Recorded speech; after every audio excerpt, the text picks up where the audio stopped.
அம்மா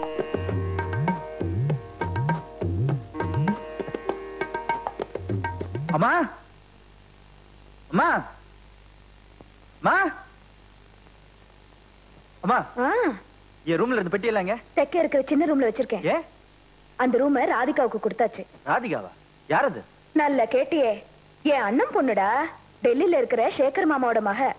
ஐயோ, அந்த மூக்கொழுகிட்டு குள்ள கத்திரிக்க மாதிரி தலையெல்லாம் பேனோட சுத்துச்சே, அந்த அசிங்கமா? போடா, இப்ப போய் பாரு. தங்கச்சில மாதிரி நல்ல தகதகன்னு இருக்கா.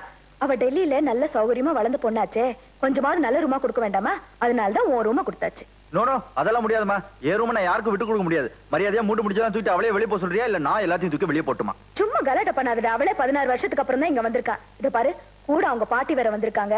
அவங்கள பார்த்தாவே ஒரு மாதிரியா தெரியுது. உன் விளையாட்டெல்லாம் அவங்க கிட்ட வச்சுக்காத. அது மட்டும் இல்ல, நம்ம கோவில் திருவிழாவில அரங்கேற்றத்துக்காக தான் அவ இங்க வந்திருக்கா. அது முடிஞ்சதும் அவ அப்பா அம்மா கூட அமெரிக்கா போயிடுவாளாம். போட்டுமே, அமெரிக்கா எல்லாம் அடிபட்டிக்க போட்டோம். அதை பத்தி எனக்கு என்ன? போடா.